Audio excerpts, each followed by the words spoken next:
Visit my vegetable garden for this season. लगभग म त भन्यो भने 2 विक्सै भइसक्यो होला यो गार्डनतिर नआएको। अब बेलुका कामबाट आउँदा ढिलो ढिलो हुने, मैले प्लान्टमा पानी कहिले हाल्दिनँ, मेरो बुढाले नै हाल्ने हो।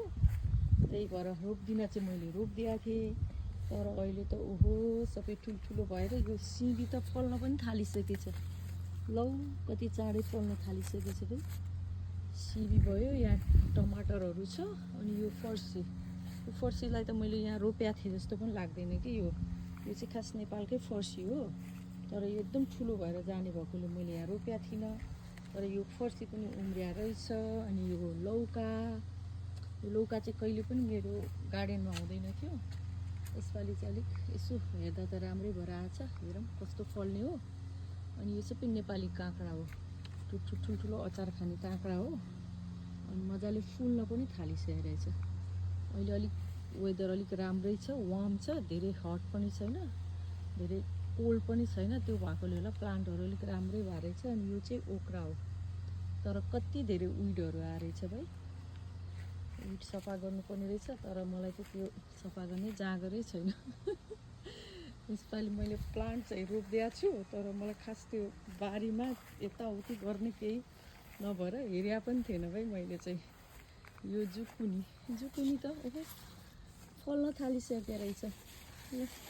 तर यसको यो लिफ चाहिँ कति ठुल्ठुलो हो यता पनि। यो चाहिँ फेरि ठ्याक्कसँगले हाम्रो नेपालको त्यो डल्लो टाइपको जुकुनी हो कि, नेपालको फर्सी हुन्छ नि हो त्यस्तै टाइपको हो। यहाँ जुकुनी छ, यता बोडीहरू छ, करेला छ। रोप्दिन चाहिँ सबै रोपिदिएको छ, तर कस्तो मजाले पनि आएर रहेछ। अब एकपल्ट पानी पऱ्यो भने त झन् मजाले आउँछ होला यो सबै प्लान्टहरू। लौका चाहिँ यहाँ पनि रहेछ, मजाले आएको। यो चाहिँ सबै काँक्रा छ। मैले चाहिँ धेरै काँक्रा नै रोपिदिएको थिएँ। अब यो सयपत्री फुल पनि फुल्न आँटिया रहेछ। काँक्रा पनि अब धेरै भेराइटीहरूको काँक्राहरू छ। अब फलेपछि मात्रै थाहा हुन्छ कुन काँक्रा कुन हो भनेर। मैले त्यो पिकलिङ कुकम्बर पनि रोपिदिएको थिएँ, अरू पनि भेराइटीको रोपिदिएको छु।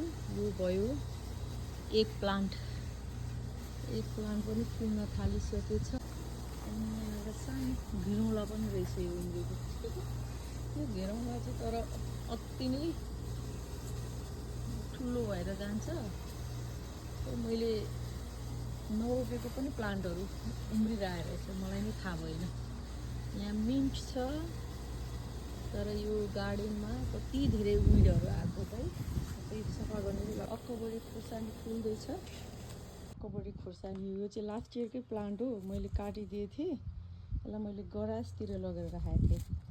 चिसोमा त यहाँ पनि सबै प्लान्टहरू मरिहाल्छ। अनि काटेको थिएँ, तर कस्तो राम्रो भएर यहाँ फुल्न थालिसकेको रहेछ है। करी लिफको प्लान्ट हो यो। करी लिफ प्लान्ट पनि मैले एभ्री इयर गराजमै लगेर राखिदिन्छु, त्यो भएकोले गर्दाखेरि। अनि जस यसको पत्ताहरू जान्छ, तर फेरि मजाले आउँछ। अहिले आइरहेको छ। यहाँ पनि मैले अरू अक्कबरी खुर्सानीहरूको मैले 2-4वटा प्लान्टहरूलाई काटिदिएछु। होपफुली राम्रो भएर आउँछ होला। यस्तै छ, रमाइलो।